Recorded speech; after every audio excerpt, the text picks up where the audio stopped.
Good evening. We'll begin with the Pledge of Allegiance. I invite you to join us. I pledge allegiance to the flag of the United States of America and to the republic for which it stands, one nation, under God, indivisible, with liberty and justice for all. Roll call. Kolpak? Here. Pepcorn? Here. Preston? Here. Strand? Here. Mahoney? Here. Health. September is Suicide Prevention Awareness Month. A time to raise awareness about suicide is a very serious public health problem. To highlight that suicide is preventable and everyone has an important role to play. Community members can easily access free online mental health support by visiting Fargo Cass Public Health website. Library, another successful summer reading challenge wrapped up in late August where 1,451 children, 186 teens, and 604 adults registered for the challenge. The people did a lot of reading over the summer. It was very successful. The October Jazz into Fall concert series at the main library kicks off October 1st with the Fargo Sax Quartet. September is Library Card Sign-Up Month. Applying is easy and can be done at the library's website. The cards are free to Fargo residents and can be used in a variety of ways, from borrowing books and audiobooks to streaming movies to attending story times to taking classes. Planning. The apartment vacancy in Fargo as of June 1 of 2023 was 4.2%, up from the 3.4% last June, but at the same as the 4.2% average rate from 22. Since 2019, the vacancy rate has declined from 8.9% to 4.2%. As of June 1st, there were 1,623 apartments under construction in the metro area, including 1,360 in Fargo. Permits have been issued for 304 multifamily housing units since June 1st and for 2023 to date. Fargo has issued permits for 990 multifamily housing units. Single-family permits are much less than last year. In the first 8 months of the year, permits were issued at 149 single homes, down from the 297 homes in the first 8 months of 2022. Other. The mission of the Gladys Ray Shelter is to provide safe, comfortable, temporary shelter for people who often do not have other options in the community, and to help people connect to housing and services in a welcoming and non-judgmental environment. The Gladys Ray Shelter is a free shelter for homeless adults regardless of physical or emotional condition and aims to facilitate their move towards self-sufficiency. In this video, you will hear from the employees, learn more about the services provided, and how the shelter has impacted many people in this area. This is the Gladys Ray Shelter, or as we like to call it, the G-Ray. We're located at 1519 First Avenue South in Fargo. Our hours of operation are 5 p.m. to 8 a.m. daily. We provide low barrier services to individuals in the Fargo-Moorhead community who may be seeking shelter, who have limited or no other options for shelter in this area. We named the shelter after Gladys Shingleby Ray. She had been a tireless advocate throughout our community. She helped start the first of so many things, and it just seemed fitting that we would name it after such an amazing woman who left behind this legacy that has to guide us. If we're going to keep doing the right thing, we have to take advantage of this legacy that she left behind. So we have the capacity to serve 25 people, 15 men and 10 women is our general goal. This winter we saw upwards of 50, at least 40 consistently throughout the night. It's not that big of a building. It does get kind of challenging to find spots for everyone. The need for shelter far outweighs how many beds there are in this community at times. So we do stretch our capacity, and we try to make sure that as many people have that safe, dignified, respectful place to exist as possible. People, when it comes to like those bare necessities that the people that we serve here are lacking, people don't really understand how far those bare necessities go in an individual's well-being. So it's not just about, wow, that person needs to be able to have a shower so that they can be clean, so that they can go to a job interview or whatever it is. That person is going through something really, really hard already, something very, very traumatic. When you add to the fact that they haven't been able to take a shower in a week, like how much harder does that make everything? Not just, oh, they need it for their hygiene and they need it so they can move forward with life, but how much more likely is that individual to get more upset, to get more emotional? Like sometimes what you see is a lot deeper than the surface level. I know that the hurtful things that get said about this community, it does do harm to those who stay here. A lot of them have really thick skin. You know, they will still live their life. They'll still keep on smiling. Some of them say they even pray for those people once they hear something. I know I get very frustrated when I hear the stereotypes that so many people believe about the homeless population. I cannot imagine how terrible the guests feel when they are faced with those stereotypes. It loses the individual when you start believing those stereotypes, and each person experiencing homelessness has a different story. They have a different reason that they are here. Most of them are beyond personal choice and control. A substantial proportion of the clientele that we serve are Indigenous. And I always hear like, just go back to where you came from, or go home. And it's like, we are home. You know, and to hear the word homeless itself, it's like, no, this is our home. We're not homeless. This is where we're from. We're actually shelterless or unhoused, but we are on our homelands. Try to have a conversation with one of the guests at the shelter and not have a good conversation. If you were to spend 2 hours hanging out in the Gladys Ray shelter, you would probably make 10 friends, and they would be the most kind, most accepting, most loyal friends you've ever had in your entire life. Success can be such a loose term, especially around here. I've been able to celebrate with guests who have been housed. I've helped move a gentleman in to housing who spent at least a year and a half outside. Shelters were too much of a trigger for him. He wasn't able to stay inside with that many people. He camped at the river in the middle of winter in North Dakota, and a couple months ago we got to move him into an apartment, and that was just great. That's a big success. Little successes are sometimes seeing someone and just, hey, you haven't been around the shelter in a while, what's going on? And then they show up that night and they're sleeping inside instead of outside for one night just because they need a break, because you happen to run into them. I really enjoy knowing my homies and going downtown and seeing them and just like talking to them, seeing how their day's going, and seeing how much seeing me lights up their face, and they're able to talk to me and like express how their day is going or what happened, any great jokes they may have at the time, or you know, they'll try to make me laugh and in turn I'll try to make them laugh. When big or little things happen in each of our lives, you get to celebrate with the people who are closest to you, and the guests a lot of the time get to celebrate with us, and that goes beyond just this job. It's a human connection. It's getting to know the guests individually, and it's supporting them in whatever they need to be supported on. It really opens the door to a lot of the other things that people might need that, you know, they're more than just the bare necessities. Like those might be the reasons that the individual is stuck in the situation that they're in to begin with. And it might be a pathway out of the situation that they're in.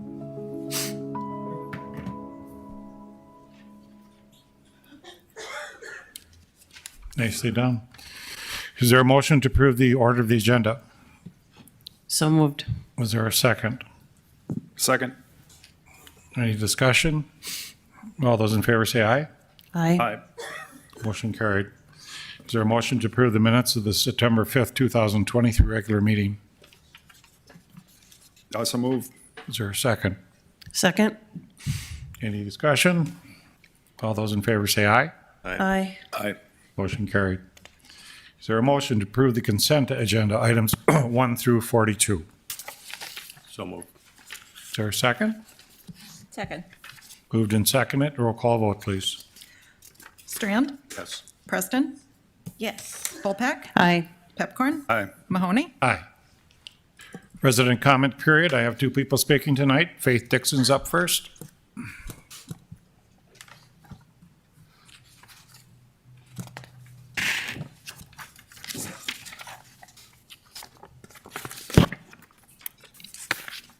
Good evening.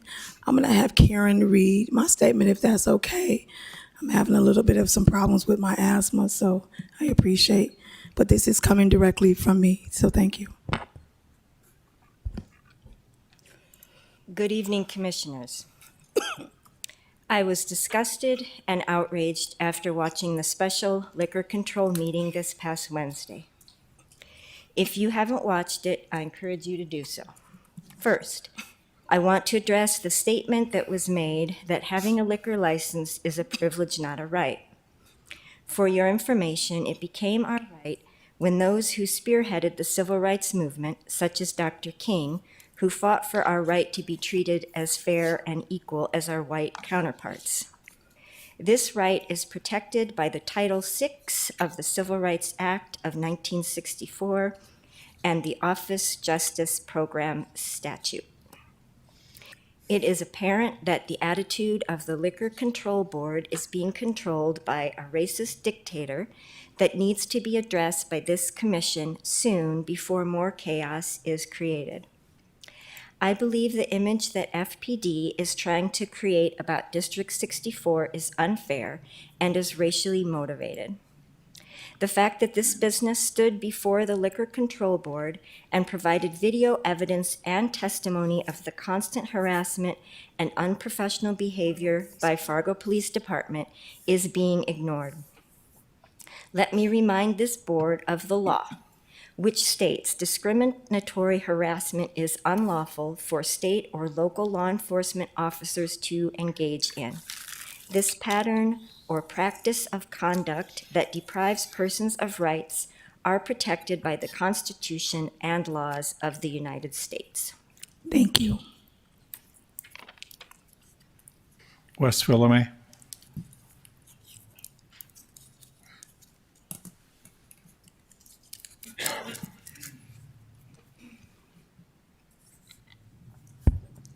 West Philomé, he, him, his pronouns. I'd like to start by saying, long live George Floyd and Anue Machick, and justice for Shane Netterville.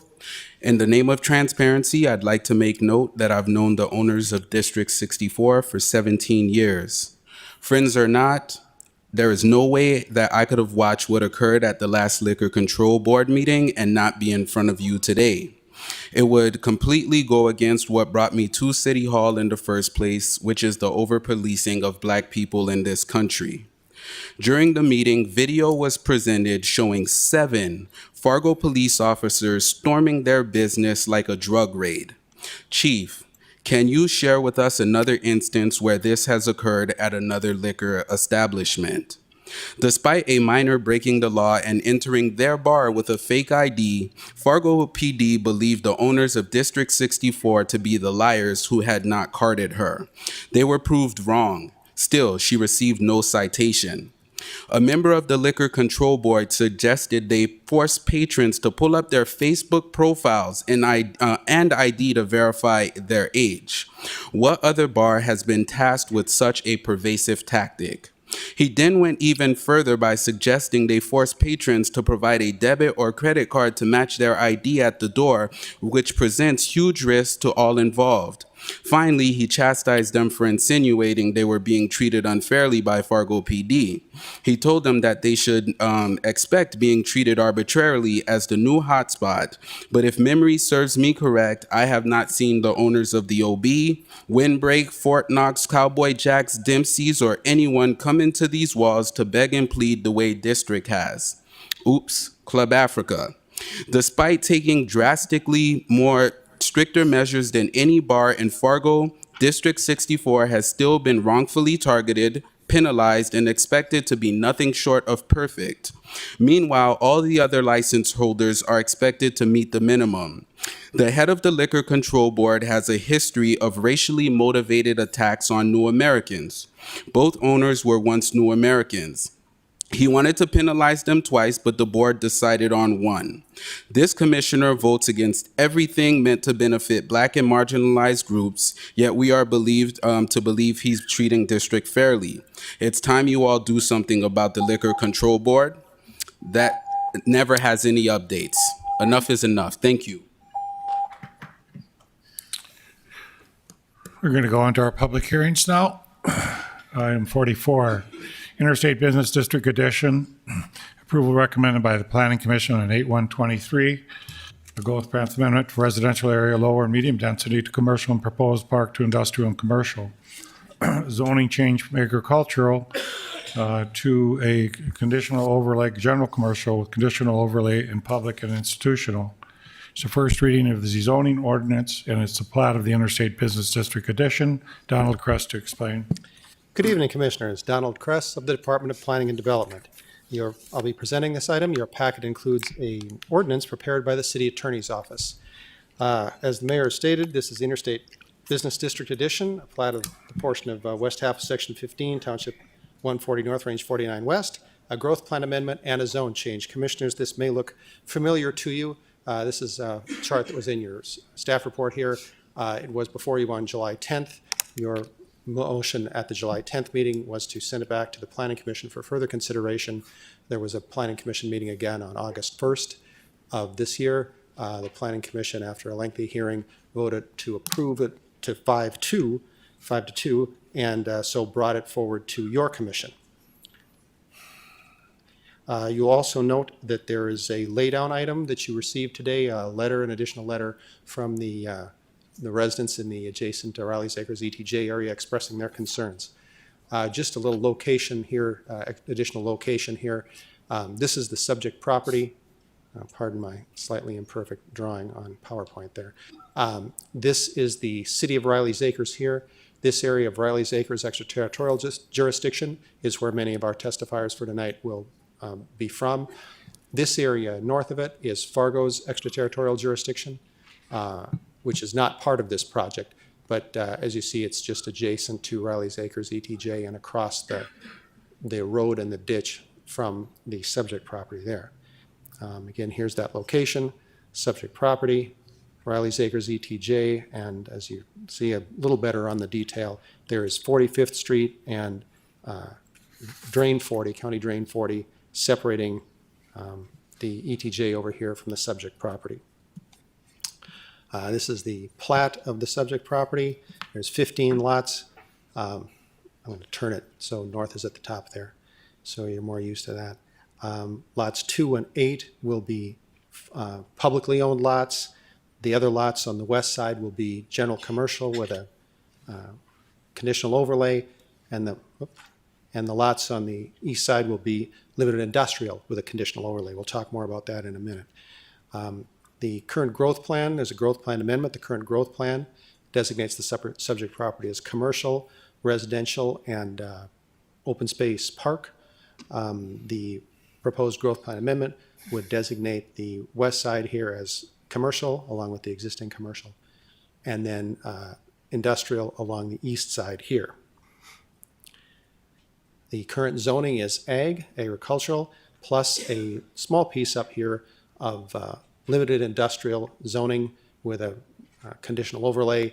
That was created when this property adjacent to the north, which is the Op Construction Company. They also do landscaping, and they have Patio World. You've probably seen them on the interstate there. That was part of that rezone some time ago. The proposed zoning on the plat here, now we can see the green would be owned by government agencies. The city is going to own Lot 2 as a stormwater detention basin. Southeast Cass Water Resources District is going to own Lot 8 as a drain protection lot. The peach salmon-y color here is going to be zoned general commercial with the conditional overlay, and the blue here would be zoned limited industrial with a conditional overlay. This part is left out. This is where Memory Fireworks is, and was not part of the annexation and is not part of the plat. Looking at those conditional overlays here, we'll look at them one at a time here. One of them applies to Lot 1, Block 1, as stated here, and you'll see in addition here, as you know, Commissioners, as you probably recall, in an earlier version of this project, concrete crushing was a proposed use on the industrial areas. After the first couple meetings, the applicant withdrew that and said there would be no concrete crushing. At the August 1st Planning Commission meeting, at the direction of the Planning Commission, they directed that crushing of any materials be prohibited. Now, that was brought up that there was asphalt or rock crushing. So crushing of any materials, including asphalt, rock, and concrete, is just included in all the conditional overlays for all the lots, just to make sure everybody's covered there. This is the conditional overlay for the lots to the north here. This is a little different because these three lots, 3, 4, and 5, well, the lots will have the berm here. There'll be a berm here on the west side of lots 3 through 7, and then the property owners on lots 3, 4, and 5, which are across from the residences in Riley's Acres, ETJ, will have trees on them at the time of development, and the developer can provide some more background on that. This is a simplistic view of the berm, 25 feet wide, so that would be additional space on there, and then the trees would be on the west side of that. And then in the limited industrial area, here is again the conditional overlay. Lots 2 and 8, the public, institutional, government-owned lots do not have a conditional overlay since they're owned by government agencies. The recommended motion is stated on the screen. We do have to add one thing to the motion that is in your staff report. The last sentence here, approval contingent on the city engineer's final review and signature. We did get the revised plat. They had to send it out of town to get it signed. We got it back today, and the city engineer just hasn't had a chance to look at it yet. So we'll get that chance to review in the next couple of days. Again, nothing's going to change on that plat that's material to the plat. So if your commission would move to approve, you can do that comfortably. We also like to recognize appreciate the cooperation of the Southeast Cass Water Resources District and the Cass County engineer who helped us work through this complex project. In the applicant's representatives, Lee Grossman of SW&L Attorneys, Trent Duda of ARD Properties, and Nate Volmuth of Goldmark Design, and Tony Uckel with MVN Engineering are with us this evening as our residents of the Riley's Acres extraterritorial jurisdiction and the city of Riley's Acres, and I believe there is a Riley's Acres City Council representative here too. All of these attendees may wish to address the commission. That concludes staff's presentation. Thank you, commissioners. Is there anyone present who wishes to speak to this recommended motion? I would just say we have heard from the people before, and I just ask if you're going to change something in your testimony, try to keep it concise. If you do have a spokesperson, that could be helpful. And I'd like to keep you to a 2.5 minute time frame, if you would, please. So how many are going to testify against tonight? Can you raise your hands? Thank you. Go ahead and start. Trent Duda, State your name, where you live, such. Trent Duda, the applicant, live in Horace, North Dakota. Lee Grossman from SW&L Attorneys. I live in Fargo, North Dakota. We're here to ask the City Commission to approve the suggested motion by staff. The things that have been brought up since the previous hearing on July 10th, this now has been to planning staff, and they have approved it 4 times, and the ARD Properties has met all the criteria, or at least it's been satisfied. As Mr. Kress had noted, the concrete crushing has been completely removed. There are residential protection standards in place that are exceeded here. I believe under the Fargo code, it's 150 feet between industrial and residential. Here we have more than 280 feet between the industrial zoning and residential. There's a progressive step down that is detailed in the packet that has been provided to you by staff. This particular lot, it was brought up at the last City Commission meeting about residential development there. This particular lot has been for sale for roughly 20 years without anyone purchasing it, without anybody developing it for residential. So if it was a prime spot for residential development, it's our opinion that that would have already happened by now. There was testimony at the previous Planning Commission about the air quality in Fargo, and cites were made to the American Lung Association. According to the American Lung Association's website, which is cited in your packet, the reason Fargo has such poor air quality is due to 24-hour high particulate days. And according to the American Lung Association, that is mostly due to the wildfires and smoke that we've been experiencing for the past few years. It's not just places like Fargo, it's places like Missoula, Montana, places in Idaho, places in Utah, Colorado. So it's not a urban problem. It's a wildfire smoke problem. The neighborhood immediately to the west has some manufacturing and industrial because in their additional products are being made and developed in that neighborhood that is immediately to the west of the subject property. And also on the west side of Riley's Acres, just to the north, there is currently a general commercial zoning lot that is in close proximity to the rest of the residents of Riley's Acres. So based on all that information, we don't see that there is a reason at this point for the Fargo City Commission to deny the application for ARD properties, and we would ask that you would adopt the planning staff's recommended motion. Thank you. Next speaker, please.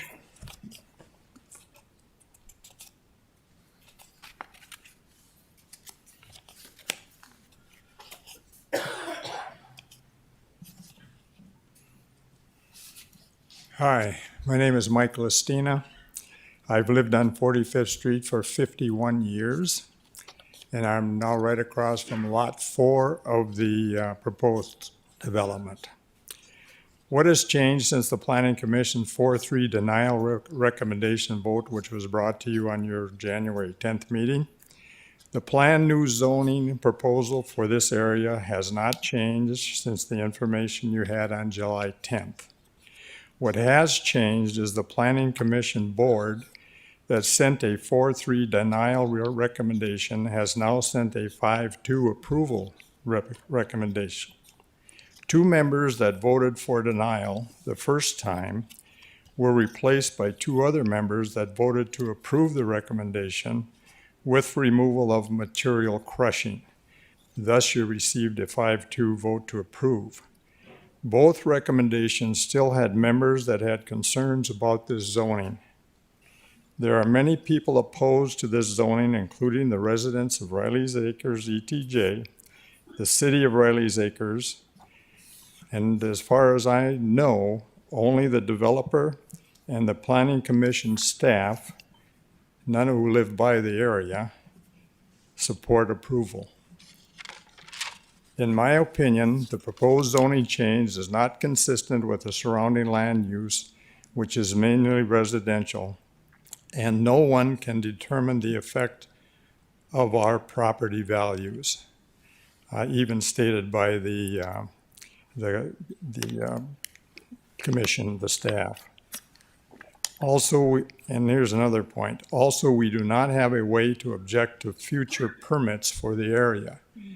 In other words, the permits can go through, but we can't object to anything if we feel it needs objecting to. I hope you deny the recommendation, and I hope you stay with the 2007 growth plan that has this as residential and a park area. Thank you. If we're going to speak, can you line up behind on the side here so we can go a little bit faster? So if you're going to speak, just line up by the podium, and then next speaker can come right up. Hi, my name is Paula Peterson, and I'm a resident of Prairie Estates, which is the Riley's Acres ETJ community directly across on 45th Street North. On behalf of our entire community, I'm here to outline the objections that residents of the Riley's ETJ, along with many residents of Riley's Acres, along with the city of Riley's Acres, have regarding this zoning proposal. We have presented our objections at many meetings, and I hope you've taken the time to follow our concerns and questions that have been brought up through these many months. Per your comments from the July 10th meeting, it would be good to take the concerns of the public into consideration, along with matching that with the future planned growth. In our minds, not much progress has been made on that in the last few months. The results of this June 6 Planning Commission hearing, they moved to deny this project based on the fact that it did not satisfy 2 of the growth plan findings. Number 1, is the proposed change consistent with the surrounding land uses, both existing and future? They indicated it was not consistent with that and indicated criteria is not satisfied. On the August 1st Planning Commission, they provided more information. However, although despite this, that this project may meet the LDC requirements in terms of distance on paper and zoning and platting, these are just guidelines. You have to understand the context of where this is being inserted to. This is open space. We will see and hear everything across that road. There is no existing tree lines, and anything planted would take 15+ years to mature. We have asked for stronger buffers, including pine trees, that could get planted now to help this, but those requests have not been added to the conditional overlays. When the 2007 growth plan was created, Open Patio World and Memory Fireworks were already there, yet the Planning Commission still deemed as the best possible use for the growth plan for this area was residential. There's not seem to be enough strong evidence nor proof for the demand for commercial and industrial in this particular area, which you asked about on July 10th. How does this proposed change work with a larger area in terms of land use balance and other factors? The housing project that Fargo released this summer indicates a need for housing on the north side. It is a mistake to not use this opportunity. There is no reason why the section cannot be residential. There are plenty of examples of residential areas built right along I-29 that do not have sound barriers, only trees, including Bluemont Lakes, which is on the corner of I-29 and I-84, Fox Run, Prairiewood, and Centennial, and south of Frontier. The growth plan indicated residential for a reason. It does not make sense to put industrial commercial next to existing residential. To quote past comments from staff, this is a unique situation and complex. Fargo has no good examples of dropping this type of zoning next to residential or next to another city. Will the approval of the zoning change adversely affect the condition or value of the property in the vicinity? They mark this as criteria satisfied. However, if you read the documents, it states they have no documentation to demonstrate that the approval would adversely affect the condition or value of property in the vicinity. This should be marked as not satisfied. We have provided you with information and quotes from real estate professionals that state we face up to 25% decrease in the value of our homes, some of which have been there for over 50 years. We have strong objections to this because of the effect it will have on our property values. This is what we are fighting for. This is a large fact that seems to get brushed under the table and ignored. We plead with you, if you lived in our houses, would you not be highly concerned? We feel that the planning department has asked to provide analysis of the demand for industrial and in commercial on the north side, but the response is that they have not received any of those requests. And so we still continue to ask, why are you considering this type of zoning for this particular area? Manufacturing and production does not belong in this neighborhood community despite any step downs. In addition, there are concerns about additional truck traffic and at what hours, potential environmental and air quality concerns, additional noise, and more. As a community, we thank you for listening to us. We have a lot at stake in terms of the effect that this may have on our entire area. We hope you consider all the facts and how it impacts an existing residential community and how does it fit into your city's long-term plan and ultimately values about how this may affect people. The City of Riley's Acres has also provided to you their concerns and objections as well. In our mind, the recommendation for approval is not justified. This is about a bigger picture from a plan standpoint, not just about what a landowner wants. It is about looking at what are the effects it will have on neighboring communities. There is not enough information from a growth plan perspective at this time to warrant this change. As stated by the Planning Commission, they said it'll be next year before they get to this task. What would your objections be if you lived in our homes? Would you not have the same concerns? Let's please keep the commercial and industrial to the east of I-29 or along along 19th Avenue North or 12th Avenue North where it belongs, away from residential. Thank you.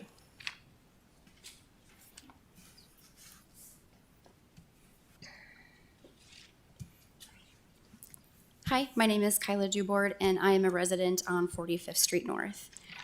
As you've heard, my neighbors and I started this journey quite a few months ago. We have participated in conversations, we have shared our opinions, we have made suggestions, we have researched. We kind of had to band together and get to know each other better as neighbors. We have presented facts in our stories, and we have been consistent with our concerns about this planning. I will focus on 4 main points and then give you my ask. The first is fitting criteria. General commercial industrial will lower our home values. We have a written statement, yet the box was checked last time from the planning group that there isn't going to be a financial impact. Many of us bought our homes knowing what the growth plan was next to us. I know as a fact for me, that would have been a factor in us moving out here, knowing that it would be a park, knowing that it would be residential, definitely made an impact on where we wanted to go. So how can this be ignored? How can we ignore the fact that there will be a financial impact to us? Traffic. This will contribute to more traffic on our road. Our road has been deemed the road to nowhere, a minimum maintenance road, whatever you'd like to call it. But this will bring in large traffic that will be crossing over, and there's no way to stop them. There isn't a need for limited industrial, but there is a need for housing. There's been no discussion on proposing anything with residential. There's no mixed use, there's nothing. We have not seen a proposal that includes anything with residential. Also, no one has stood up to say, hey, we really need limited industrial. This is a need that's not being filled. So why hasn't this been considered? Why hasn't residential been considered? The different plannings versus limited industrial. The fourth one I have is there's no examples or precedents of this being successful in the Fargo-Moorhead area. We have been shown Fleet Farm, which is behind a frontage road, a nice view of what limited industrial could look like, and by homes that haven't been there for years.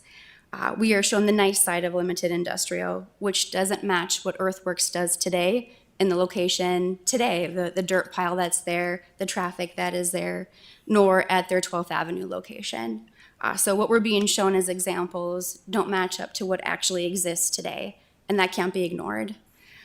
To close, my biggest concern is that if limited industrial is approved, it doesn't matter what examples they showed us today or what they wanted to put here in their plans.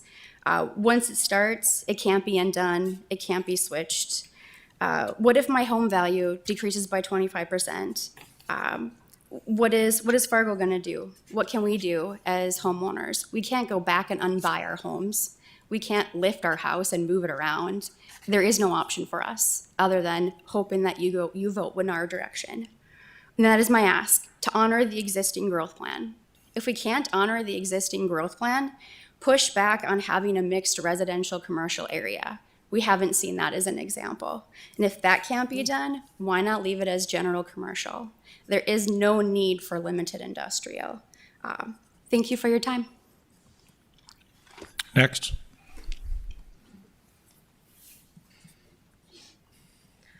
Good evening. My name is Maria Goryacheva. I am the assistant professor of chemical engineering with UND. I'm also a materials expert. You've seen me before. I've already expressed a strong objection to the proposed changes, and today I would like to state the following. The rezoning, if it does take place, it will open gates to numerous industrial operations. And I would like to bring just a few examples. For example, a textile production. It is allowed by the city land development code to be placed in the industrial zone. How dangerous is a textile production? Basically, t-shirts, socks, jeans. For an outsider, it may sound something like benign and eco-friendly, but in reality, it's one of the most dangerous industrial operations that exist.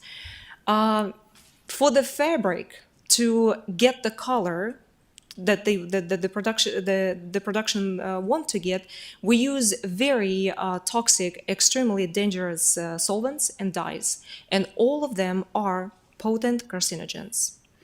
This is just one of the examples, but I will give you more. Without any further entitlement from the Planning Commission or the City Commission, the following operations will be placed in the industrial zone, and those include slaughterhouses and meat packing, storage of weapons and ammunition, disposal of dirt, disposal of concrete, and disposal of asphalt. The final three, they align very well with the existing excavating business with one of the applicants. There's been given so much credit to the fact that the crushing operation has been taken off the table. I would like to follow up on that and specifically to explain why it is off the table. At prior meetings, the planning coordinator, Mr. Donald Kress, my apologies for putting you on a spotlight, but you've mentioned the following. This is a quote from the local newspaper. It appears that there is no real local regulation that fits this exact situation. In North Dakota State, there are no environmental findings for my team to fall back on this situation. So at that time, we discussed the cement crushing operation, and the statement has been made with respect to the cement crushing operation. And on June 6th, the planning staff has also recommended the approval for the application. And once again, the focal point of that was the cement crushing operation. Yet we now find that the state has explicitly outlined environmental regulations with respect to any operation that involves emission of particulate matter. Cement crushing operation, asphalt crushing operation, any crushing operation would be a textbook example of such operation. Regarding those requirements, NDAC Chapter 33.1 states that any particulate emission source cannot be located within 1/2 mile of any occupied residence. If there are 2 occupied residences present, that distance has to be increased to 1 mile. With that being said, the existing recommended approval dating back to June 6th violates the regulations that I just stated. The cement crushing operation shouldn't have been even discussed. And we had 4 consecutive meetings where that operation has been discussed.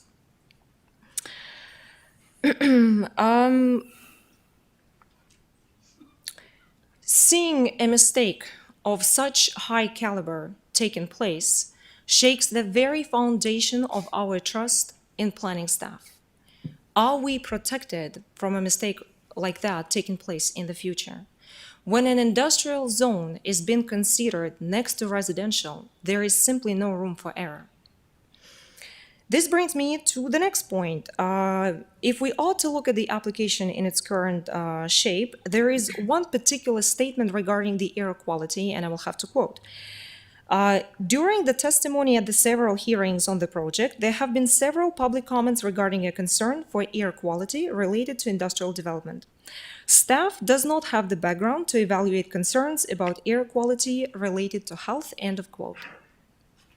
I find this statement very concerning, especially as someone who is related to the field, to the industry.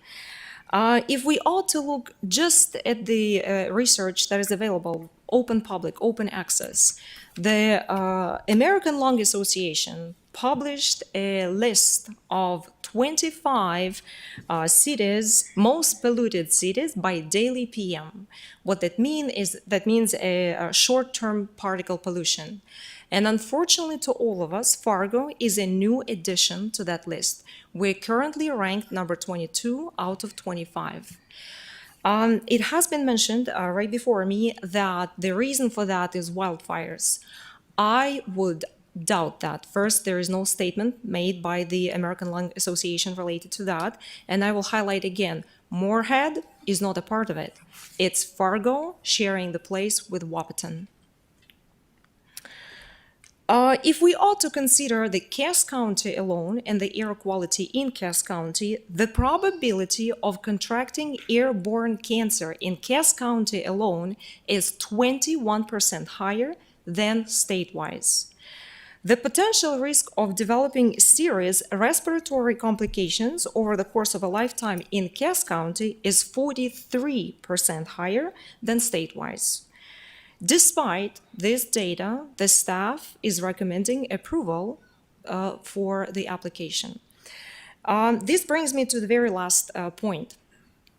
Earlier in the application, when it all started, there was an explicitly written reason for the rezoning, and this was a cement crushing operation. Since it has been removed, nothing else came forward. In a sense that there is no vision, there is no business plan, there is no strategy. There is just a request to rezone. So I decided to go back and look at the form that the applicant has to submit for the application to take place. And there are two separate sections. One of the sections states that the applicant must disclose the proposed change to the zoning. That is from whatever the status right now to the industrial. But then there is a separate section where the applicant must disclose the reason for proposed change. If we look at the Minnesota, our neighbors, not only the applicant must disclose the potential, the use for the land, the 67% of adjacent neighbors within 100 feet must agree with the proposed change. So I would like to pose a question. Does the applicant have to disclose the intended use for the land?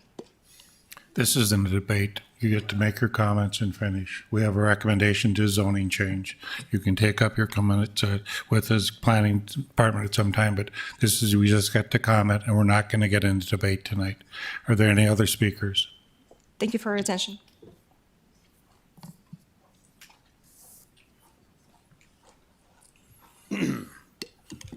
Hello, everyone. My name is Joshua Morrell. I'm a North Dakota licensed physician, board-certified radiologist, and I currently work here at the Fargo VA. I also serve as chairman for the University of North Dakota Department of Radiology.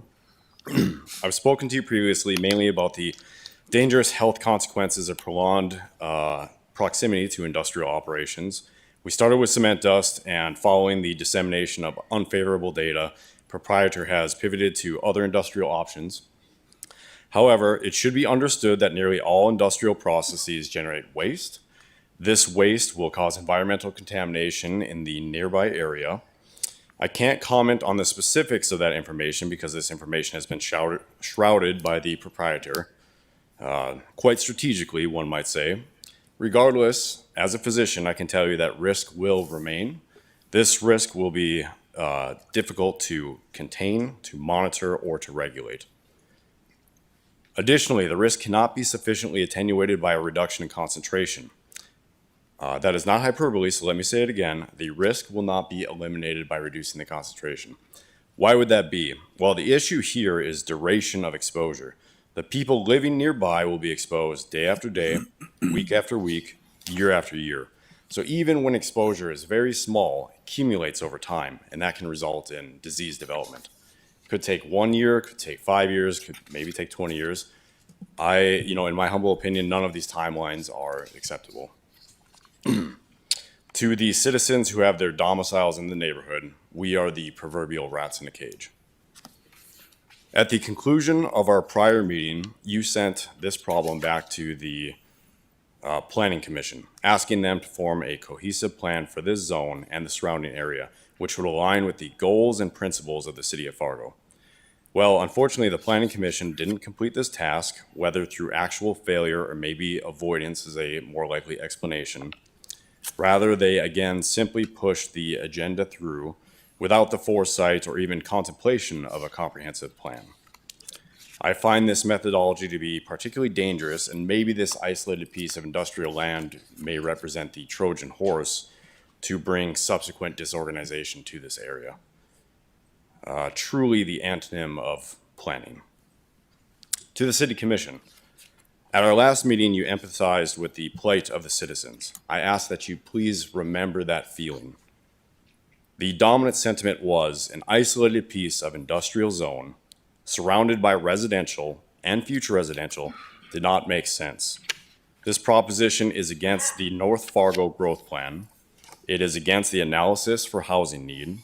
It will negatively impact large North Fargo businesses such as NDSU and the VA. It will negatively impact the growth of North Fargo schools. This proposition is against being a good neighbor to the city of Riley's Acres. This proposition is against the health and prosperity of the citizens. I will leave you with a few questions. Who stands to benefit? Who stands to be hurt, and what are the consequences? And does this make any sense? Thank you for your time. Donald, will you put the motion up, please? Yes, sir. Close the public hearing. Do I have a motion? Mr. Chairman, I would like to ask a few questions first. Do we have an opportunity to? You could. Donald, can you go back to the screen that has the growth plan colors for the lack of? This There one. we go. Yes, Okay. ma'am. So as I understand, the northern section is already industrial, zoned industrial. Is that right? This part. Yeah. Oh, yeah. Oh, I see what you're saying. Yeah. Here, let's go to that. Yeah. What you want to see is this part. That part. Yeah. As I understood, there was a lot or perhaps a Yeah. couple of lots that had been already zoned industrial because it Yes. was next to the op Yeah, construction. I think this was all zoned at once, and then the subsequent property was cut out of that. Perhaps. Yeah. it Okay. was cut out of that. Yeah. So can you give me a sense of when, op construction is obviously fairly heavy industrial, I'm assuming, or is it light industrial? Well, so it appears to be, I've been by there a few times, I think most people have. There's a sign up front that says Op Construction, so they're a construction company. And they're also involved in landscaping, and they have patio Yeah. world. So we call that industrial service. If you're a contractor or construction, we call that industrial service, which would have to be in an industrial zone or a commercial zone with a conditional use permit. But so do they manufacture anything? I don't believe that they do, but we do count them as an industrial use because they're a contractor. So if I can continue, Mr. Chair, a little bit. My biggest concern, certainly the general commercial is probably not so concerning. It's the industrial, and So that would be especially, about here then, Madam. right, especially the industrial that comes in contact with or closer to the residential. Now, I'm assuming, and we didn't get a really good response, I don't think, from the Planning Commission or perhaps the planning staff in regards to what are the expectations for the growth plan actually staying residential north and west of Riley's Acres. And, So you mean you this know, part here, ma'am? yeah. Everyone. So the growth plan actually projects residential there. Yes, ma'am.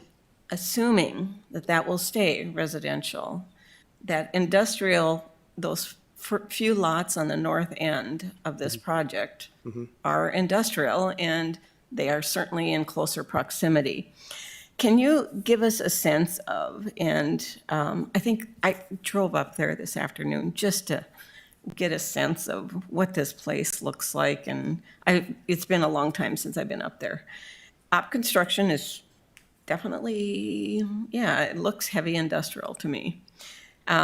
With the intent for that type of industry to come down into those additional lots that are close and adjacent to them. Well, this is lot 9, which is the northernmost lot. This would, yeah, that would be, I think, the one you're talking about there, ma'am. Right. Yeah, the rest of these are on the other side of the road. And the reason I'm going down this path is, are there some additional conditions that could be placed on lot 9 and 10 to, 9 and 10, that would be this one and that one, yes. yeah, to address those concerns? You wanna- Oh, okay. No, that's okay, as long as you're, we're gonna have a. We're going to tag yes. team the questions a little bit. Basically, if you can, What do you need? sorry. So the proximity to the industrial, so in other parts of the city where we might have industrial and nearby proximity to residential, we have residential standards in our code by mandate. And when you're within so many feet, there's extra buffering and landscaping and lighting conditions. We have those conditions laid on this property, on the blue property to the northern side. So If we want additional standards like landscaping, screening of, walls or fences, some of that is in the ordinance today. But if you want more than what's in our ordinance today, then we would need to go back to working with the applicant to draft up some new standards. Mr. Chairman, if I could continue here. So with a conditional overlay, you could certainly put on different kinds of requirements. Is that not correct? Okay, so I'm not certain I'm fully understanding your answer there, Nicole.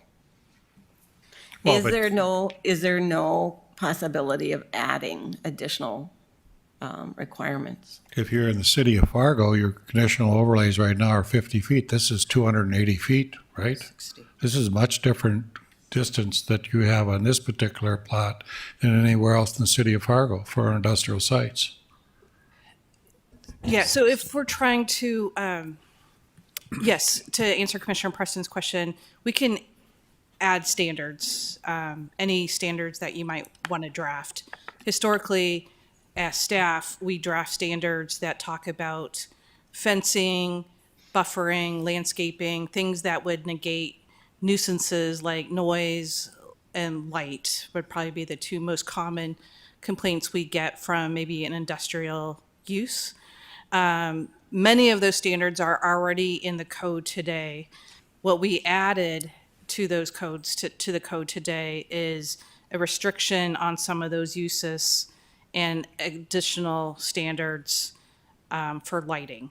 But there are some standards in the code today that would protect the property through a site plan review process. If we wanted to add additional standards like walls or fences or those types of buffering, additional landscaping, we would need to write that in the zoning ordinance. So if I could- Madam, could I just ask what you have in mind? I mean, is there some particular aspect of the industrial development you're concerned with in terms of isolating it from? Continuing on with some heavy industrial in that lot would certainly be a concern. And even though it's, 250 or perhaps wider kind of buffer, it still is industrial next to residential. Let me just ask, though, so there's certainly restrictions on billboards along the interstate. How about along 45th? Yes, and then we've added a billboard prohibition on this site as well. That's in the conditional use standards, conditional overlay standards. Okay, maybe I didn't see that. Let me stand up. Yes, let's, Well, yeah. sorry, I'm out of my lane. Yeah, okay. I'm the audio visual guy here. Okay, so so here we have on this frontage here on I-29, maximum height of any off-premise sign is limited to 35 feet. Total number of off-premise signs is limited to 4, not all of which can be digital billboards. Were there no such restriction, you could have at least 8 along here. So this is a considerable reduction in what the sign code would allow.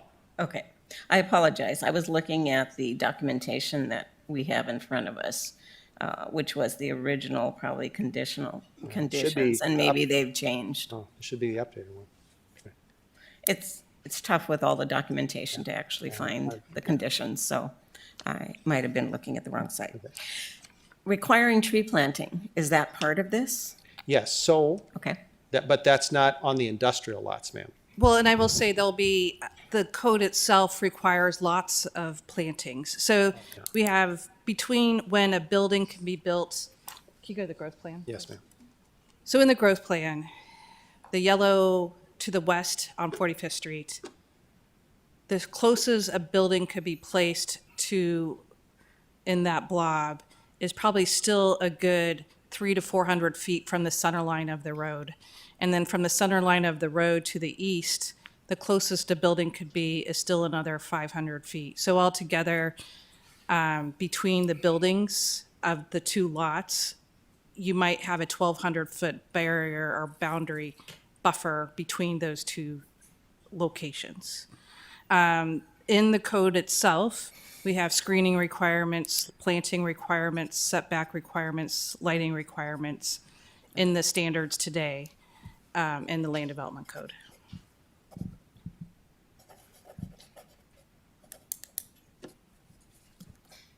Do any other commissioners have questions? Commissioner Strand? Thank you. Help me understand, if I recall, when the concrete crushing plant was part of this picture, there was a real clear opposition from the leadership at Riley's Acres and the extraterritorial zone. Can you update me so I'm clear? Has that changed, or is their opposition still that strong? You mean the city of Riley's Acres? Yes, and the extraterritorial residents. Well, I believe our testifiers here were all from the extraterritorial area, so their concerns have been consistent, as you see through the rather lengthy summary of everything. I tried to get everybody's major points in there. And as far as we know, as you may recall, at our last meeting, representatives from the Riley's Acres City Council appeared, voicing their opposition to the commercial and industrial zoning. I am not aware that they have changed that.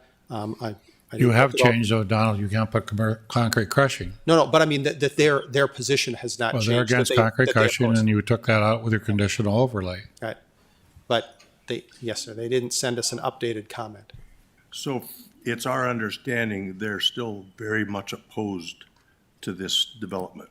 I believe so, sir. I don't know if there's anyone from Riley's Acres City Council here today to ask. I thought there was. But we haven't heard different from that. I'll ask this differently. Okay.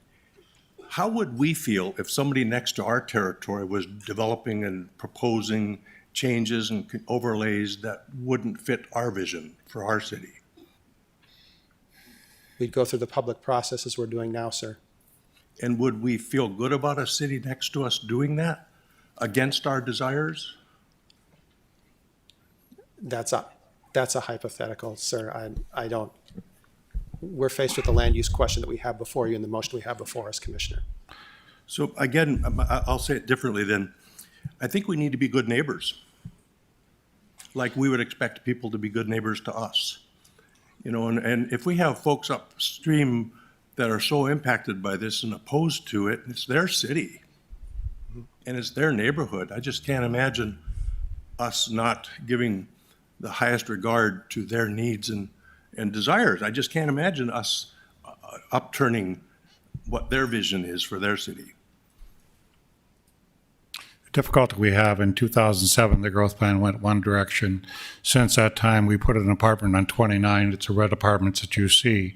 We had a huge discussion about putting residential next to the interstate. I don't know if you were on the commission at the time, John, but we learned from that is that's not often well. In the Belmont area, we have neighbors that want a sound wall up because the interstate noise is too loud.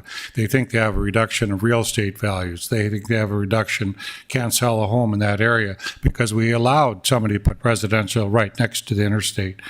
2007 to 2022, the traffic count is up much, much, much higher. The rules in which your planning department are given are the same rules for the city of Fargo. This isn't any different than Riley's Acres. These are our land development code that goes for, quote, the city of Fargo. If there is, in fact, we have land north of that we're to put residential in, but we have learned you have to keep certain things from the industrial site. You can't tell me that Amazon sits up there. It sits up there working away. They have files of people working. It's working out well. Even if you put residential next to it, it looks like a good industrial site. It's doing good. We have people employed by it. It's a clean site. I think what your real question is, are we following the land development code? Are we following what our staff recommends, or are we going to ignore that? This is what you're recommending for the city of Fargo. And if I may, Nicole. I know you're in the middle of a discussion, so I really apologize. Just to be clear, I heard a couple of facts that I just want to make sure we're all on the same page. It's not heavy industrial, it's limited industrial that we're zoning. Op construction would not be allowed in today's zoning code without regulation. So if you drive around and look at op, doesn't necessarily mean it meets today's standards for zoning compliance. Our zoning compliance and land development code requirements are very good. If you look at Rocking Horse down on 52nd Avenue and some of the uses around there next to Veterans, those are limited industrial zoning with this same overlay. And so I just wanted to make sure we're looking apples to apples. If this property to the west of 45th Street was in City of Fargo, we would still be recommending approval. Commissioner Strand. I'll remind you, Mayor, that when those two apartment buildings just south of 17th Avenue and east of it was you and I who voted against it. Just a reminder. And I wouldn't change my vote today. Well, no, but you're not changing on this. No, This I'm saying I wish light the industrial, we don't want residential next to it, John. Same argument. I regret the commission didn't adhere to the best advice given to us then by our health people and our fire department. So I'm just not inclined, personally, just me, I'm not inclined to make decisions to tell Riley's Acres what their future is. That's just me. Mr. Chairman. Commissioner Preston.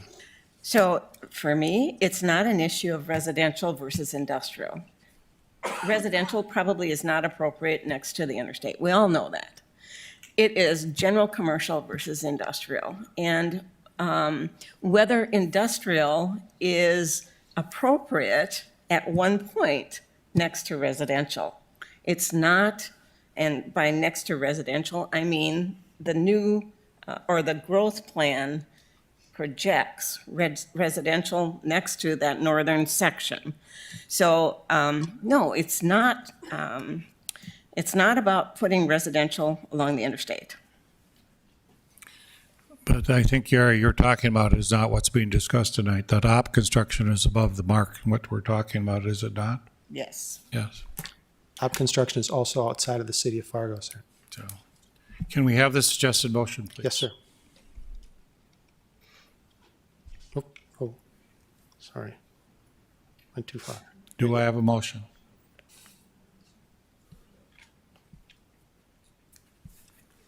I will make that motion. Is there a second?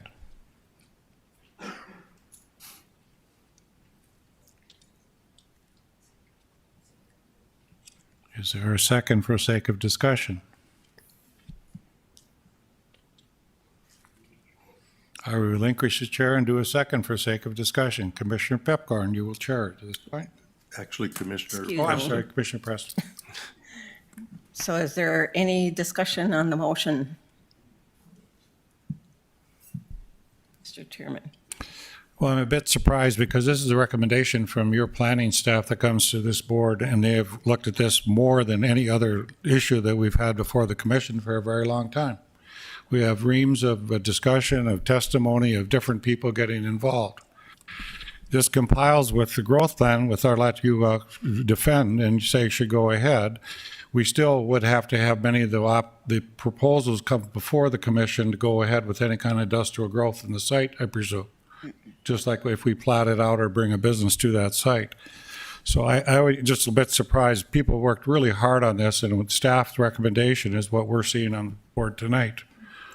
I think to support our staff, we have to pass it. If you're not going to do that, where does it go? Because it's really gone through planning twice at this point. We've heard all the testimony by the people that have given their testimony, and it really comes to the commission to make the final decision.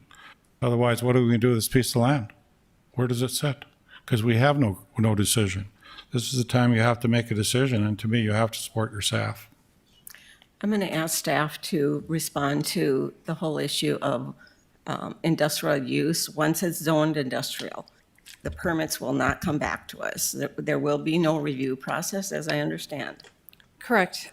So once this is zoned tonight, if you were to adopt this, as the applicant were to propose site plans and building permits, those would come through the staff. We would follow the ordinance and permit like normal. So you're correct, Commissioner Preston, in terms of there won't be another connection back to the city commission if this was zoned in industrial today. It would just be if you change further growth plans. So I will say this recommendation on the growth plan change of use ends here. We don't support changing the yellow as it crosses 45th Street. Because the Planning Commission had some of those concerns. You know, where does the industrial stop? Does it cross the street? Does it keep wrapping around? And we don't recommend any other change in the the future growth destinations. Any other questions or comments? I'm wondering if we could split this motion apart and have each of the three actual separate motions separated out.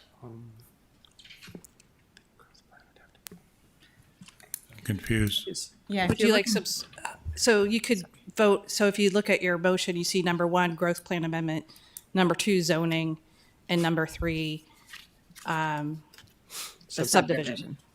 So you could do the growth plan, zoning, and subdivision. Madam Chair, I'm sorry, I have a couple comments on this discussion. So I did read the entire packet. I rewatched both planning meetings and the discussion there. I thought there were thoughtful questions. I certainly understand the change from what was originally green space to light industrial recommendation and zoning, frustrating for the neighborhood. But I also found that the extensive buffer and the addition of trees, I thought the packet itself was pretty pragmatic. And then, the point about where was the residential opportunity for 20 years, and now we have this opportunity to have a tax base that is a mix with commercial. Also understanding that North Platte above Riley's Acres areas is still intended to be residential as part of the planning. So I appreciated the staff recommendations on best in zoning ordinance, and I certainly see both sides, but I found the resolution and the data there to support the recommendation. Any other comments or questions? Madam Chair, I'd prefer we keep it all as one motion for the moment. Okay. That's just me. Roll call. Okay. Olpak? Aye. Mahoney? Aye. Pepcorn? No. Preston? No. Strand? No. Thank you, Commissioners. Mr. Preston, can you give me the chair back, please? It's yours. Well, you have to officially do that, so thank you. Okay. Item 45, public comment on the 2024 preliminary budget recommended tax levies. Susan Thompson to explain.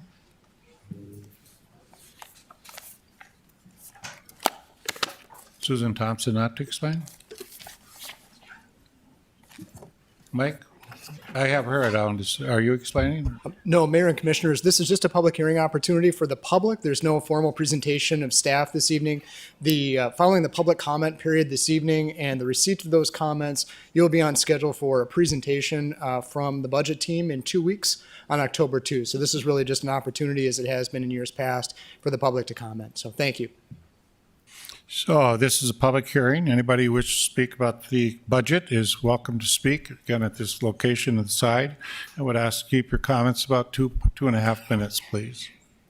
Please identify yourself as you come up, and just you live in Fargo, obviously, if you're doing that, but just so that staff knows. Glenn Knutson, 281 Prairie Wood Drive, South Fargo. I am concerned about the amount, the percentage of increase in the budget. I know that we're living in times of inflation, and I know that the costs of the city have gone up, but the costs for the residents of the city have gone up as well. I'm also concerned about hidden taxes that may not be reflected in the budget. You have a finance fee that you've just initiated in the city, which is, in my opinion, a hidden tax, and goes to every resident of the city that has utilities that they pay. That, I don't believe, is part of the increase that's reflected in the budget. I think that the city needs to strongly consider on ways that you can cut. One of the things that I know in the last budget was brought up was the health care for the employees. I understand the importance of trying to maintain good employees and give them benefit packages. But being in not only paying for my own health insurance, but being in a management of a business, there's no way I can afford to have the type of health insurance that the city of Fargo offers their employees. if you look at the number of employees, this is one area that could be a cut. And I'm sure that there are other areas. I didn't have a chance to go through line by line the budget, but I think it's very important for the commission to look at this. You've got a city that has a number of elderly people in it. It was expressed the last budget that a lot of these people are living on Social Security or other retirement and don't have the opportunity, especially given, well, $4 a gallon tax right now, gas right now, to come up with additional funds. And it's, I think, important for you to examine all aspects of how to reduce that 26%, plus the finance fees. Thank you very much. Next speaker. Hello, my name is Jay Larson. I'm at 1906 37th Avenue South here in town. Our property taxes continue to rise. They go up every year, yet there's never a consideration or corresponding review of the mill levy and reducing the mill levy. In order to at least, keep us straight across, but they continue to rise. I think the city does need to look at doing more with less. I see no improvement in my services. My street isn't any better. My garbage continues to get picked up, the same as it always did. The light isn't any brighter outside of my house. When I was a freshman at the University of North Dakota, I took my first economics class, and there's a term, economies of scale. And with the general notion being the larger the pie gets, each individual's contribution should therefore be decreased. I've lived in this city for 23 years. I have seen no benefit whatsoever of the city continuing to grow. You should set the city limits right now, and maybe my taxes would go down. I don't understand it. With the continued expansion of the city and its growth, why aren't some of the taxes going down or being decreased? So those are my thoughts. There's no clapping during this. Appreciate your feelings, but this session with no applause. Wes Philome, he, him, his pronouns. I too have concerns, not just about the budget, but also about the fiscal management of our city government. Looking back in time, it's something that transparency has not been something that's really been part of this process. Our city is growing. Inflation is rising, and people say, well, with the franchise fees and the rise in taxes, it's just going to affect people by $120 or so. But what you also have to think about is now when people go to the grocery store, they're hit pretty hard. When they go to the gas pump, they're hit pretty hard. When they go to pick up their medicine at the pharmacy, they're hit pretty hard. Everywhere people go, they're hit pretty hard. And I remember saying this at City Hall, as conditions changed economically, the people of Fargo were going to come to our city government for some kind of relief. And now the people are coming to our city government for relief, and what they're getting instead is actually, we need more money from you guys to see that the services for people who need help with addiction and different stuff like that go from $2.7 million down to 1.3. Basically, you guys are taking the most from the people who need you guys the most, and that's a problem. I don't care that this process is long and hard. At the end of the day, you guys have to do what's right for us. And every time we come here, honestly, what I see, just like tonight, is a city government that's looking to bend its rules, not to benefit the everyday people, but to benefit big business. And guess what? Today, it included possibly affecting people's health with what you guys were planning. And I don't hear discussions on affordable housing. I don't hear discussions on what can we do to make Fargo more affordable. This used to be an affordable place in the country where people wanted to stay. Now, everything is so expensive, we're riding along with everybody else, and it's becoming more and more difficult to maintain a city where employers can actually employ people, because now people want to leave because it's become so unaffordable. Are these commission meetings going to start focusing on Fargo residents and what we need? When are you guys going to start giving back to us instead of taking more and more and more? And I've heard excuses saying that, oh, well, COVID funds, we didn't expect this or expect that. A fiscally responsible and educated and intelligent government would have been prepared and planned and understood completely what its finances were, to understand that when COVID funds went away, you guys would have still been in a good position. And then I read an article in the forum saying, well, for the last 2 years, you guys were also running at a deficit. So what is it really? We need more transparency financially. Stop with the mill levy talk and all the stuff that we don't understand as people. Make things more simple for everyone to understand and start giving back to us. Thank you. Next speaker. John Searman. I live at 1201 Elm Street North. I've gotten a 4% raise every year for the last 3 years. My property tax went up 9% last year and then 15% this year. My power bill went up $100 a month. My food bill went up $300 a month. I do not have the funds to pay these taxes. We are the ones to sacrifice. We built a $73 million water park, and I understand we're going to generate revenue for the city. Will I and my family be able to attend for free since my money was be spent for that? Or will the Parks and Recreation Department head get a raise because he has more employees under him? I don't know why we do this. I mean, we're squeezing raisins at this point. I can't do anything else to make more money. I'll lose my house. You'll lose the citizens of Fargo, and you'll have no one here. I'm sorry, but I understand we have to make money, and we all want to take care of our employees and our workers and pay them right and take care of them. But when we are the ones bearing the brunt, who will be left to take care of these people?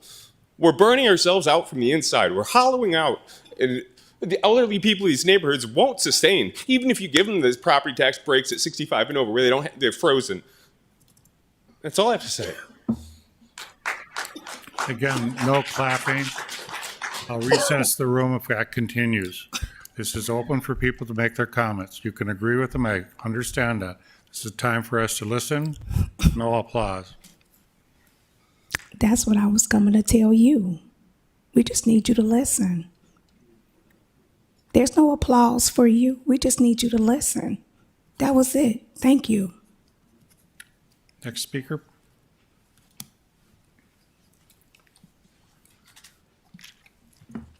Thank you for the opportunity to visit this evening. My name is Charles Canning, 3718 21st Street South in Fargo. I'm a retiree. Our taxes have gone up, projected over 30%. A lot of my neighbors over 40%. I don't know of any retiree who's getting a 30% increase in income. My neighbors who are still working, both highly skilled blue collar and highly skilled white collar workers, are not getting a 30% raise either in their taxes. And I think it's time, Mr. Mayor, to take your scalpel, cut the budget back to January 2021 levels, fund the essentials of the city: police, fire, water, sewer, streets, the things it takes a city to run, and not be spending money on non-essentials. Because we have had to cut back our budget tremendously just to survive with these high inflationary economic times. Thank you. Thank you. Next speaker, please.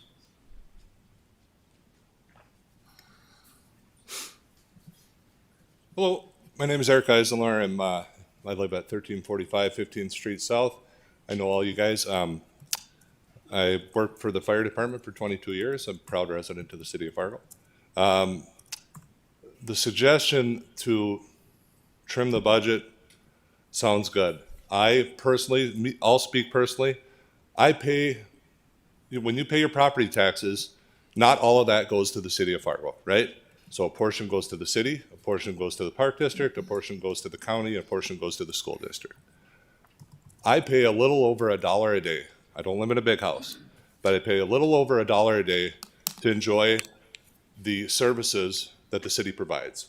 So when I'm at the fire station working and my wife thinks someone's breaking into the house, she's gonna have a bunch of highly trained police officers at our house in a very quick amount of time. I think it's reasonable to consider treating your employees properly, paying them appropriately. I know, here's some facts. Since 2009, we've lost 40% of our people that we've hired since 2009 have quit, taken jobs other places. A starting firefighter makes $18.91 an hour to risk their life and to work 24-hour shifts. Within a year, 25% of our force will have 1 year or less of experience. So those things scare me. So to consider, paying less of our health insurance might sound good to someone who's not a city employee. To a city employee, that doesn't sound good. I appreciate everything you guys do for us and considering everyone's comments here tonight, but those are my comments. Thank you.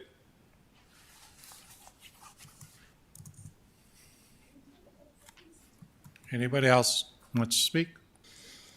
Thank you for your comments. We'll take them in consideration. Close the public hearing. Item 46 is the application for abatement or refund of taxes 445, 444 at 1201 Elm Street North, requesting reduction of value from 2021 and a reduction of value in 2022. 2021 goes from 257,000 down to 97,000. 22 goes from 282,000 down to 125,000. Mike Spanowitz to explain. Bonkowski to explain. Good afternoon, Mayor and Commissioners. The applications before you are for 1201 Elm Street North. The owner appealed the value in March for the Board of Equalization. Upon review, our appraiser found that significant structural damage had been done to the foundation, which was exposing the house to the elements. And there was also damage to the windows and doors, which was resulting in pressure from the shifting of the foundation was making the doors and windows not seal and was letting in moisture. And as a result of that, there was also moisture damage to the drywall in the interior of the house because of all of these things happening. So at that time, we did adjust the values as part of the packet for the Board of Equalization, and now the owner is asking us to adjust the prior 2 years' value on this property. Between talking with the owner and our own review of the property itself, we do not feel that the damage could have occurred in a short time, and that it was in existence at the time that the current owner bought the property. So we are recommending approval of the applications. The amount is a little bit different than he had on the application, and that was just basically a math error between what he thought we adjusted it and what we actually did adjust it. He was okay with the amount that we did adjust it, and he's fine with the adjusted amount that we came up with. If you have any questions, I'd be happy to answer. I believe the owner is in the... And so that's 151 and 125? Yes. Yep. Okay. Do I have a motion? So move. Is there a second? Second. Any discussion? Roll call vote, please. Pepcorn? Aye. Kolpak? Aye. Preston? Aye. Strand? Yes. Mahoney? Aye. Recommendation for appointment to Civil Service Commission. You have my recommendation. Is there a motion? So moved. Is there a second? Second. Roll call vote, please. Strand? Yes. Preston? Yes. Kolpak? Aye. Pepcorn? Aye. Mahoney? Aye. Liaison assignments, updates, Commissioner Strand. Thank you, Mayor. You mentioned the Civil Service Commission. The other day, three of our city's Civil Service Commission members retired: Kurt Losey, Nancy Jordheim, and Jane Pettinger. I think the lowest number of years service was 23 years or something like that. They've been there since the 90s. So It's kind of that unsung hero work that people don't know about, the public service that's just given. So folks that have an issue with employment have a voice and have a platform to be heard and to be listened to. So thanks to them for their service. Lastly, I'd like to just give an update on the harm reduction program and the deck. This conversation needs to be front and center almost every day in every meeting. But just in August, there were 3,441 visits to the Downtown Engagement Center. That's an average of 111 people today. I was over there today. The number of folks coming and going to the Downtown Engagement Center is just astounding. And if any of you have not been there and have not had a personal tour, please do it. The Mobile Outreach Unit provided 234 transports to individuals experiencing mental health or substance abuse crisis last month. That's an average of 7 people per day being taken care of by our Mobile Outreach Unit. And this is a national model.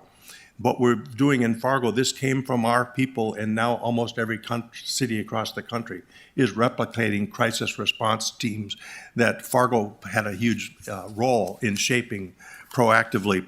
That means 36% of the folks for the Mobile Outreach Unit, that prevented police and other law enforcement type intervention and calls. So we have really good work provided by people on a daily basis in our harm reduction and homeless programs. Mr. Kolpak.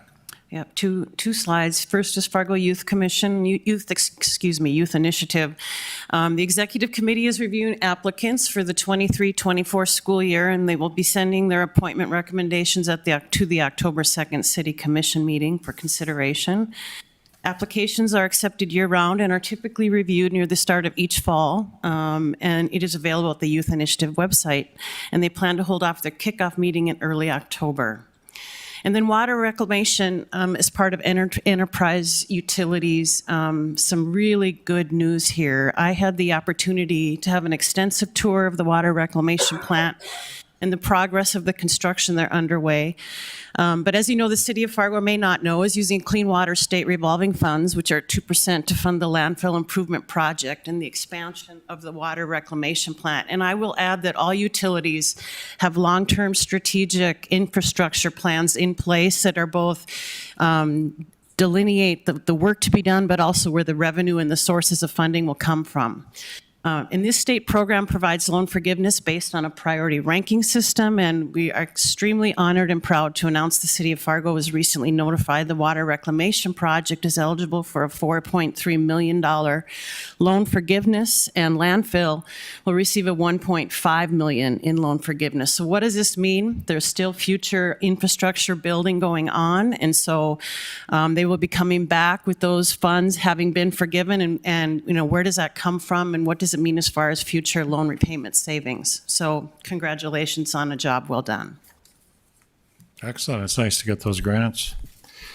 I'm going to speak a little bit. Last course, housing high-rise coming down this last weekend, which many of you saw. Chris Grumbart is the CEO on that, and John Strand's our liaison commissioner. And John worked with Senator Hoban to help us get EPA funding. So this is as it comes down from the site on the dike. We're going to show you a couple different views. The cloud of smoke has really got particles in it, but they took all the asbestos out, so that was very well done. Mr. Strand, you remember standing on the roof as we looked over the landscape. There was a bet how this went. The front was supposed to go first, and then the blast on the back was supposed to break the Achilles tendon, and it was supposed to come down exactly as it came down. And John, you can see that Epic Buildings, we didn't really disturb too much, and the wind was perfect because then it didn't go into that. So I can't remember how many pounds of dynamite we had, but it was a big amount that did this part. Public was excellent. We had a lot of people on the dike watching this. This is what our firemen did. This is their drone above the area, and they looking where heat is. And you can see their cameras are more looking for any kind of heat, but you can really get a feel of this. And then I have Greg hit up on the City Hall, and he stood up above the City Hall, and you will see as it goes how much vibration that gives the camera that sits on City Hall. The vibration almost hit him quicker than the sound of it that it went. So it was very successful, and I think, John, we're coming in 120 units in the low-income housing, just for, Wes asked that question. We're going to get 120 units in that site. It's going to clean up nicely, and I think our units are going to be ready next year. So it's been a fantastic, and we've got the funding to go ahead with that. So that's something that we feel is a eyesore that we've had for a long time. It served its purpose for the time we had it, but now it's going to go ahead. So thank you for the video. Commissioner Preston. Yeah, and I actually want to point out something with the taking down of this building. We were there yesterday, and you could see it on the photos too. There were like 3 street light posts right around the building, and they had glass bulbs on them. All of them were intact. The glass was still intact. It's just amazing, actually. So, going on to just talk a little bit about the growth plan, which is ongoing for us. Go to the next, yeah. So as you can see from this graph, we are over halfway into this project. And the consultant team is actually in phase 2.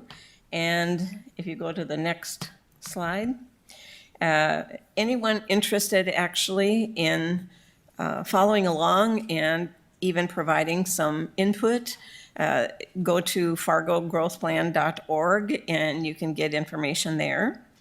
At this point in the process, the consultant team is designing and building scenarios and will be presenting those, and hopefully there'll be a real broad discussion on those scenarios in October. It's kind of where the rubber meets the road with this whole process, so that'll be exciting to see those. And then there's open house opportunities are coming as well, and you can see those dates and times there. Just a couple of other things. You saw the Gladys Ray, G-Ray video at the beginning of this meeting. By all means, if anyone's interested, the entire sequence of those videos, and I think there's 7 or so of them, are available on the city's YouTube channel. Feel free to take a look at all of them. And the other item from the health department, there's, as probably many of us have already heard, there's a new vaccine that is available. And a joint release is going to be coming out from Fargo Cast Public Health, Stanford, and Essentia, just encouraging everybody to go see or talk with your provider to see if a vaccine is the best option for you, and encouraging people to do that.